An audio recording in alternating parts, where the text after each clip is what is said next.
Hello, everyone. I'm Charlie, and welcome to the final Premier League slate breakdown of the season. Super Sunday, all 10 teams playing. Should be really fun. I'm super excited. I always love this last slate of the year. I love that every team plays at the same time. I just it's just so exciting. Just love switching between the games and so much fun. Some really nice contests out there. And yeah, let's get right into it. So, projected lineups. I'm using SofaScore for these since we're a little bit too early to have the foot mob one. Sofa can be a little inaccurate at times, but they'll do for our purposes for now. In terms of set pieces for Arsenal, it should be a Saka Rice split. For Everton, it should be either McNeil everything or maybe James Garner splits or maybe Andre Gomez splits if he's in, but McNeil most likely. Brentford Newcastle, Region and Jensen if in. If there's no Jensen, it should be Region everything. Could maybe see Mbuemo take though, but that's not that likely right now. For Newcastle, it's interesting that we see no Trippier in. I'd be surprised if he wasn't, considering he kind of finally got or just building back fitness after last game, played 60 minutes. I think he'll probably start and go the distance here. But if he's not in, it should be Gordon sets, maybe Lewis Hall takes something. But Trippier will take almost everything if he's in. Brighton, Man United. Gross, probably Monop. Oh, actually, no. With Barco potentially in, Barco probably splits with Gross. Gilmore could split with Gross too, maybe. Like they're not that consistent, but Gross will have some share. For Man United, it should be Bruno Fernandes on everything. Burnley Forest. Brune Larson, everything, unless Cullen decides to take a share.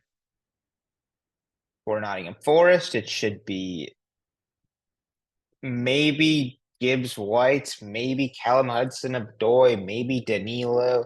They switch a lot. Gibbs White takes the free kicks, though, I know for sure. Like he'll get the crossing ones, the shooting ones, both those. But when it comes to corners, they've been a little bit all over the place. Danilo and Callum Hudson-Odoi have split in the past. Gibbs White's taken everything in the past. Just pretty random and hard to nail down.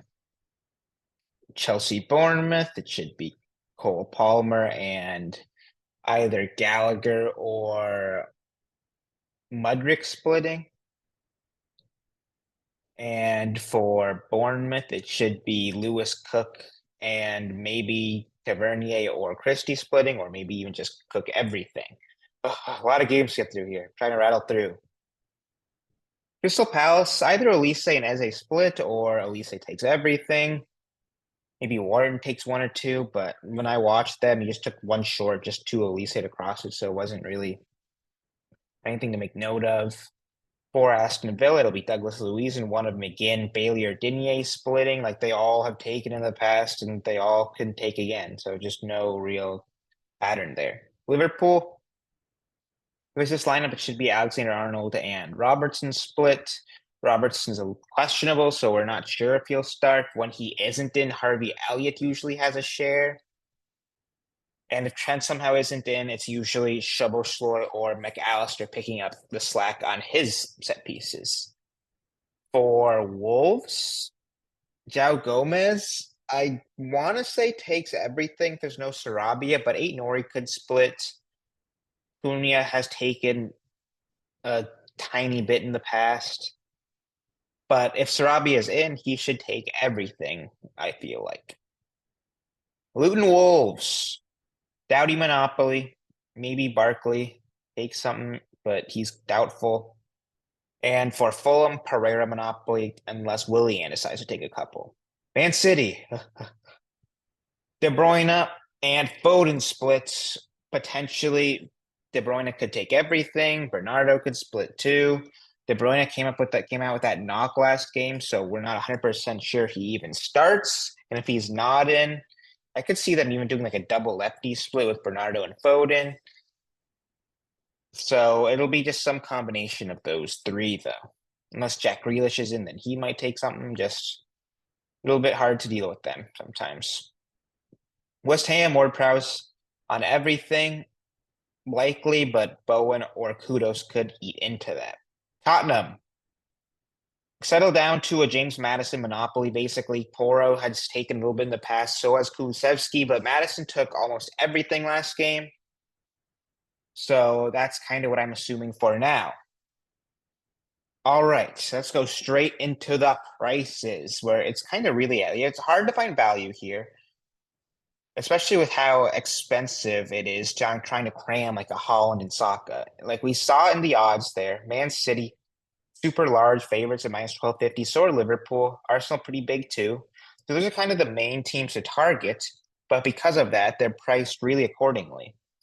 Like this is so expensive for Holland. He probably needs at least 2 goals contributions to get there. Like you want a minimum of 20 points, I'd say around. And he does not get that in floor, I'll tell you that. He had 23.7 with 2 goals, which is kind of wild last game. But he's a guy who will make or break this slate. Those are the kind of guys who win these slate. Those 25, potentially even 30 points if he scores like a hat trick, which is not out of the realm of possibility at all. West Ham tend to lay down when the going gets rough and get hammered at times. So Holland, he's a big decision here. That's super expensive. That's something to think about. Not a lock by any means because of that price. Saka, the safer floor, but his ceiling is just so much lower than Erling's. So much lower. Saying that though, to get to like that magic number of 20 that I'm just deciding to throw out there because I think that's just a good score here, he probably needs 1 goal contribution. Like he gets a little bit more floor. He's basically starting a goal up on Holland. That's the advantage here. He's probably not dropping a hat trick or potentially even more like Erling. That's the one downside. But for cash games, Saka feels like a lot safer pick. For GPP, where I'm going to play with my king of the pitch, which I'm super excited for, like I need more guys with probably a little bit more ceiling like a Holland over a Saka. But if Holland busts, like can really do a lot of different things with the salary that he had. Mo Salah, 10,300. The Klopp leaving narrative is going to be a big thing here. Anfield probably is going to be bouncing. Like Wolves don't really have anything to play for. They've been in a bit of a tailspin recently. Like I would not be surprised if they rolled over either. That's kind of what these last days kind of come down to is there's a lot of lopsided scores because some of these teams just don't care anymore. They're either safe from relegation, they either can't get to top 4 or their other aspirations.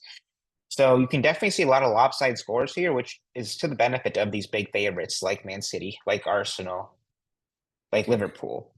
Makes all of them really in play, and it's just kind of picking your poison really. There's a ton of options here. Like Salah is just another product of that. Phil Foden. If there's no Kevin De Bruyne, he's the best cash play on the slate. But he'll take something. He has super high upside. He's gotten a ton of goal contributions this year. I love Phil Foden if there's no De Bruyne.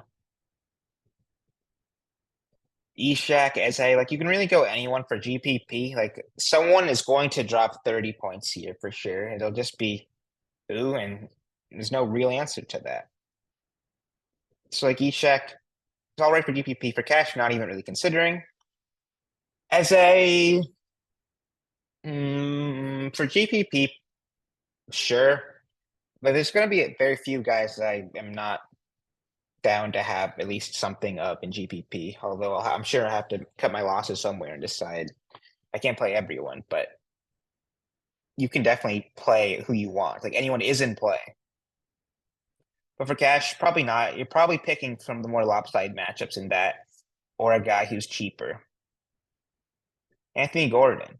If there's no Kieran Trippier, and he starts, he's questionable too, let's remember. Gordon's a really good play. Even if there is Trippier, he's not that bad even in GPP either, considering how much upside there is. You're really looking for upside here. Like that's gonna be the big thing on a slate like this with this many games. I have it's Nicholas Jackson, I think is a great GPP play. That is on a minus favorite matchup, of which there are not that many. Like there's probably not even half the games have minus favorite matchups. So it puts Jackson in a really good spot. Guy who goes 90 almost every game. Super high ceiling, like I'm talking about. GPPs, that's kind of what we're looking for. So Jackson, great play there for cash. Once again, though, too much for not enough floor for me.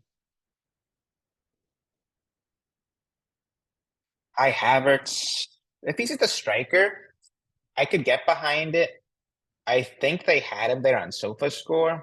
They did. 8,700 is not cheap though. Like that's definitely have to really get creative to fit someone like that.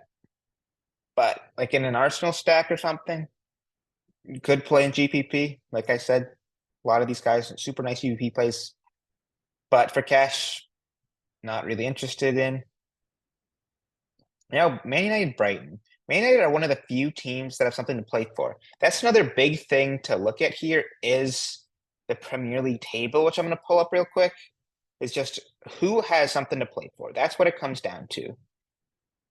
Like Liverpool kind of do because of the Klopp narrative. Man City trying to win the title. There's that. Top four is interesting too. Like Chelsea are only 3 points behind Tottenham, which is kind of crazy. And the goal contribution is not, or the goal difference is not that much of a gap either. So both of these teams should go for it in theory. It makes both of them good plays. But Newcastle, like they're probably fighting for, or did I say top four? I meant top five, sorry, which is Europa League.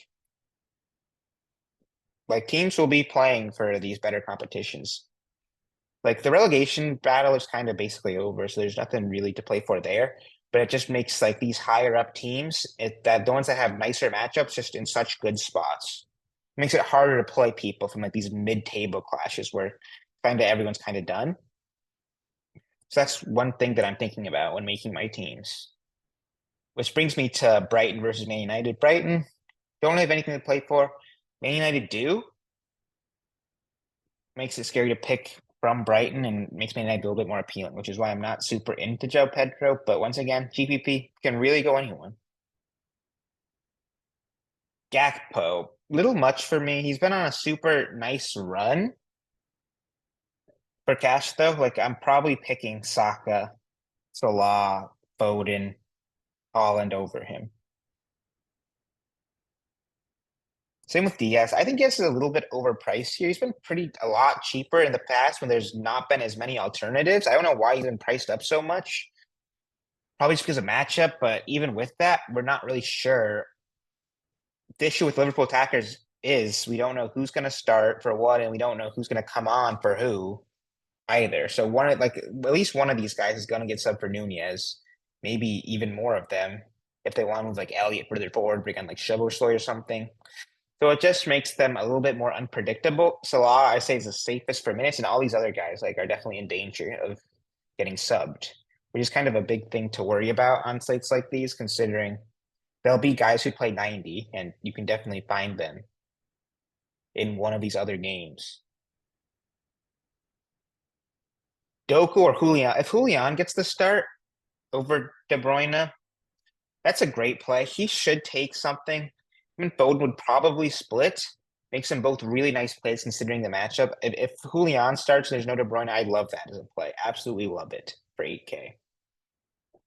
Martinelli kind of lost a starting spot, really. If he's in, like, he's not bad. That's pretty cheap. Yeah, I'm sure he's been priced down a decent amount just because he has not been getting minutes. Gross, I just don't really think has the upside here. That's the issue with him. Like, he's perceived as a nice cash play. I just think that's not quite enough ceiling for that much. Like, sure, he'll get a 10, but like, there's guys who will get 25 in his range for sure. Like Gibbs White, guy who gets a lot of goal contributions. Even when he hasn't been taking corners, he still has had a decent floor. And Nottingham Forest, I don't think are mathematically safe, so I'm sure they'll just want to get the job done and hopefully try to get a win against Burnley, who are down.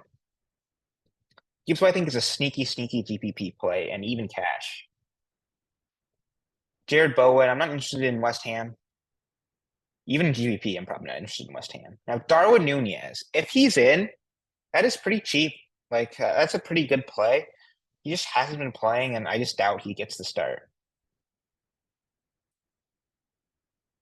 And Kunku, if he starts, he actually took a corner last game. If he starts, that's a really nice play for 7,500, but in both cash and GBP formats. Callum Hudson-Odoi, I don't think is that bad. really nice game against Chelsea. Sure, I can get behind that too.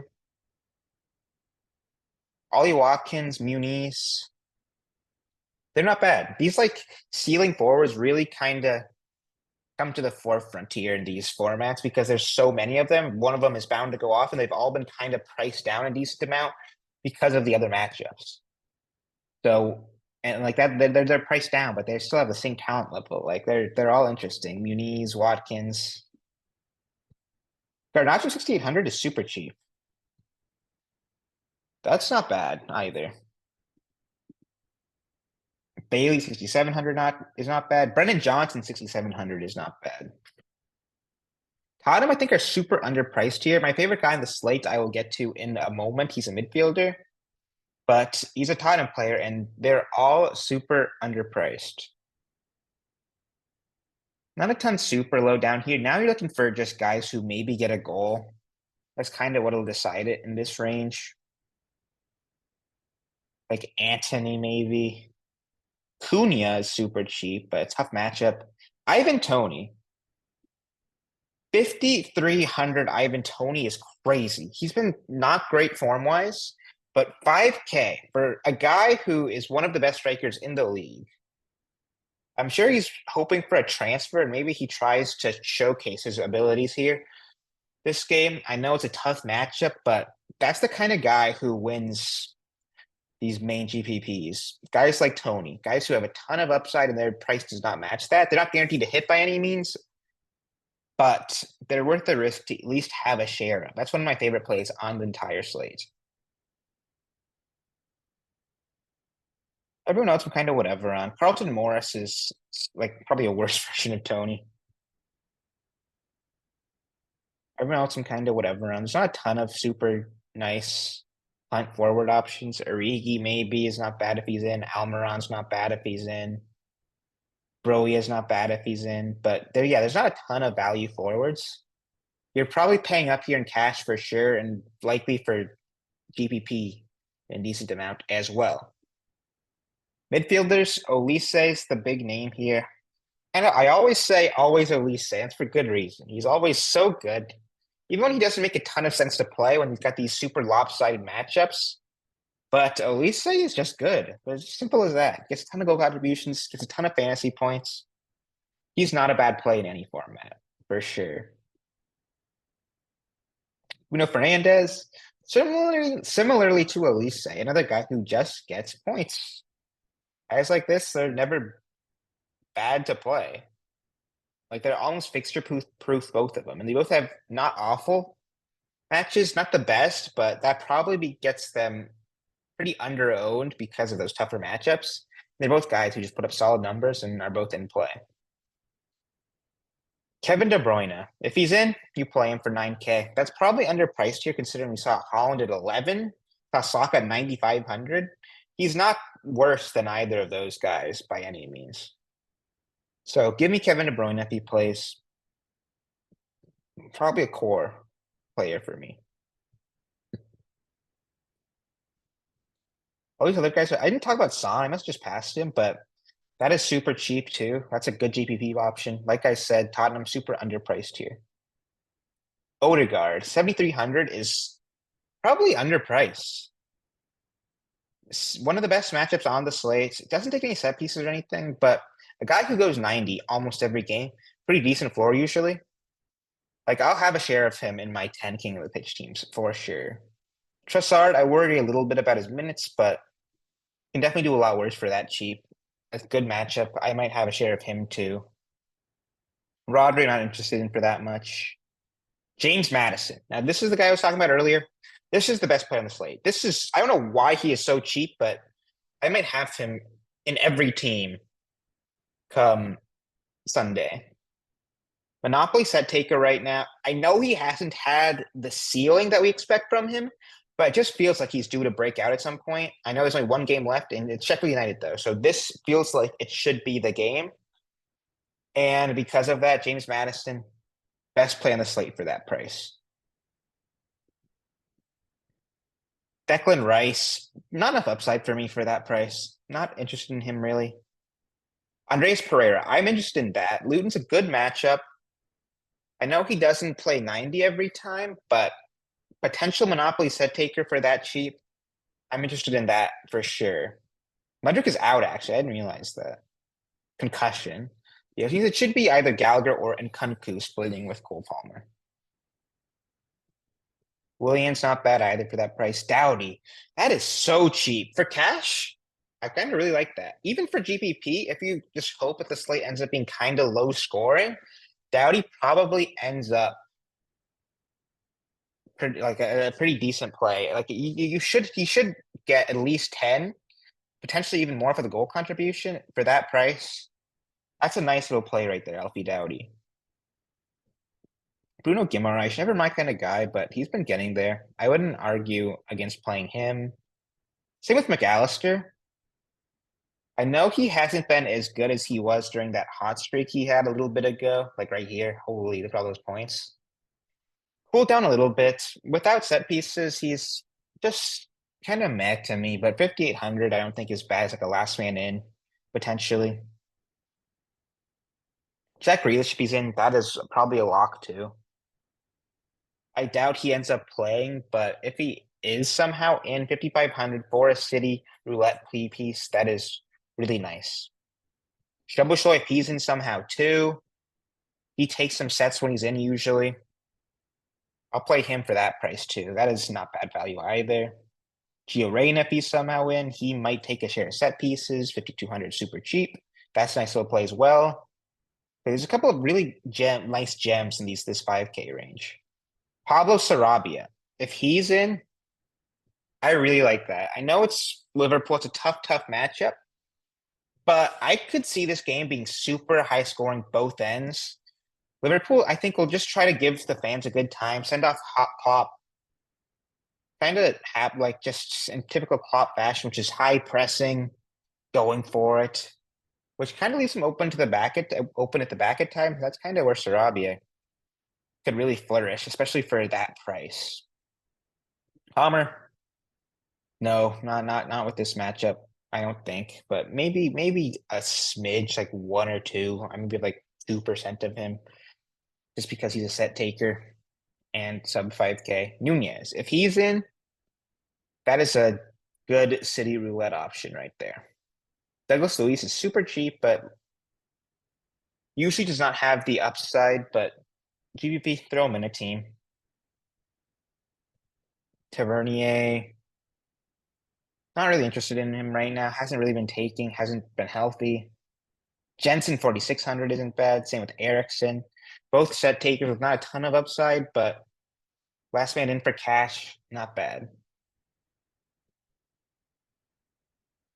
Everyone else I'm kind of meh on. That 5K range is kind of where it's really juicy. Heath Chong, though, if he's in, isn't bad. I played Lewis Hall last slate, did really well.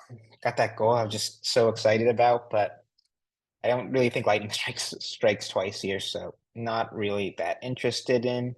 Buonanotte, I don't think is bad though. Another high upside piece, which is what you're kind of looking for. Don't think that's bad. And then everyone else is kind of whatever. I'm not really seeing enough really nice options here, or not enough good options here. Although Papsar ended up playing almost like a false nine last game. I might throw him into a couple of builds if he's in. He pushes super high forward despite being a midfielder. Like that could be a guy who just ends up having a crazy day and decides who wins that 20K in GPP and that even 150 and 125, some crazy number in King of the Pitch. Defenders, Trent Alexander-Arnold, Trippier are the two big names, and Robertson for that matter if he's in. A little questionable, but the three main set taking defenders is Region 2, who might go under the radar, who I really like too. That might be in my cash core because he's that cheap. But I likely play at least two of one of these or of these guys, of Trent, of Trippier, of Region in cash. Have a little bit of upside to them. They're just so much more appealing than guys without set pieces like Ben White, like Andy Robinson. Just because it's so easy to get a goal contribution off of a set piece, just be a corner or maybe a direct free kick they score. Just that's really the main upside of set pieces. Tons of crosses they get. Like Alexander Arnold, I probably have it in my cash core, even if he's this expensive. And Trippier, I might even have both of them in my actual cash team. So like, yeah, I could easily see myself going three defender even in a lot of builds. Just because there's a decent amount of upside here among defenders, and they're always underpriced for what their ability is. I would also kind of whatever on because of the set piece taking options. Like it's really hard to go to the mid range because of that. I could see myself maybe going a Digne or like a Barco maybe is the only exceptions there. But they're also set piece taking guys to be fair, which gives them a lot of appeal. Like Barco, it's always been super nice. Man United don't tend to dominate games. Makes Barco and Digne not bad alternatives to the more pricey set piece taking options. If Simicast is in, that is a lock for me. I remember last year he was in a great spot too, didn't really do anything, but he's in a great spot again. I'll happily try to go there again if he's in and Robertson isn't healthy. I don't know what is going on with Chilwell. Just barely plays. I don't know if he's just got some new injury or something, but I doubt he ends up starting. But if he did, that would be great value too for that cheap. Then I think it's center back punts here. It is highly likely that whoever wins one of these big GVPs gets it through a center back goal, just because it suddenly, if you score a goal from just being 2,700 like a Longley or Carlos or something, suddenly you have 12 points minimum, and you're 2,500. You have a ton of salary to pay up for a ton of other ceiling options. So center backs win these kind of slates, and I wouldn't be surprised if that happened again. Can really go any of them. Pair him with a set taker, I say every time. Even don't. Like sometimes they're not even sometimes they just get a goal off of just a deflections in the box, or that set taker who gets the assist just doesn't get enough points to be an optimal. But yeah, these 2,500 center backs always in play. Goalkeeper, on a 10 gamer, goalkeeper is a complete crapshoot more than any other slate there is. Someone will probably drop 25 points from here. Could be anyone. Could be Raya. Maybe Arsenal go up early and Everton actually go for it. Raya makes a ton of saves. He could be optimal. Maybe Man City somehow don't score and it's just Areola standing on their head, on his head. He could be optimal. Same with Pickford or Jose Sa. Like just play whoever you land on. Be content with it. Try not to go against your build too much. Like if you're playing a Man City stack, Areola probably doesn't be an optimal and like or is it probably doesn't end up well for your build. But saying that he could maybe make 10 saves and it's just all the Man City guys getting a ton of shot on goal points, like I said, goalkeeper, optimal can come from anywhere. In terms of my core, give me James Madison. Probably go Alexander Arnold, and I probably go if he's in Kevin De Bruyne. If he's not, probably Phil Foden. I'll have all those different guys in my player pool. Like I'm super in favor of stacking those kind of minus odds, lopsided matchups like Arsenal, like Tottenham, like Liverpool. Oh, I didn't even mention Kulusevski, who I forgot about. But like I said, Tottenham underpriced. That is not a bad play either. And yeah, guys, it should be fun. Like lots of ways to go here. Super fun looking slate, and hope you guys do well. Good luck, and I probably won't see you guys for a while. I think it's for Champions League final next weekend. So we got that to look forward to too. And later, guys. Been fun this year.